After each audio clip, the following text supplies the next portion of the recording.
George Hoguet, you are global investment strategist at State Street Global Advisor. The stock market is very volatile at the moment in Switzerland, Europe, and elsewhere.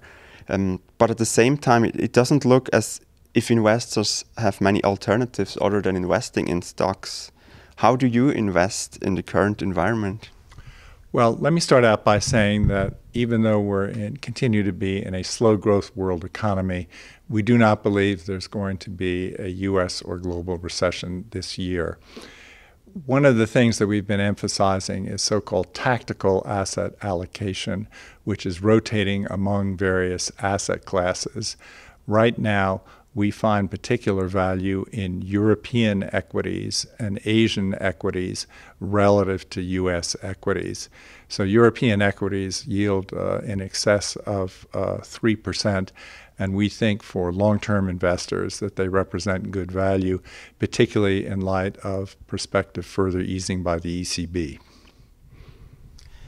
Last year, many investors drew back money from the emerging markets.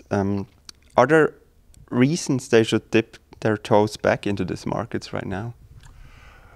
Emerging market currencies have sold off significantly, and we believe that actually many of them have approached fair value. But it's also the case that we think that the dollar is likely to continue to strengthen. So at this point, we think it's probably premature to re-enter emerging markets, particularly given the uncertainties surrounding China. Now, there are particular countries like India which do represent interesting long-term prospects, but in general, we are cautious on emerging markets at this particular juncture. But are there some specific sectors where it could be interesting to invest, even so the emerging markets have some troubles? Of course, the IT revolution continues, and India is now one of the world's fastest growing economies. It's growing at close to 7.5%. So India is accelerating while China is decelerating. In general, I think the commodity prices are likely to remain subdued, but within emerging markets, emerging Asia looks to be the most attractive, both in terms of large cap stocks and in terms of emerging market small cap stocks. And for long-term investors, they do represent an interesting possibility. On the other hand, are there some sectors or regions that private investors should avoid right now?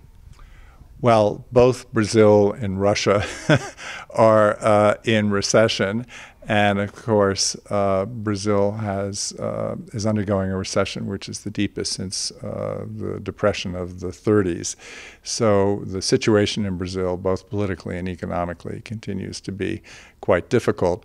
And of course, the situation in Russia, given the combination of sanctions, geopolitical risks, Ukraine and Syria, and just the internal political dynamic within Russia, I think also, despite the fact that valuations are very cheap, that one should be cautious.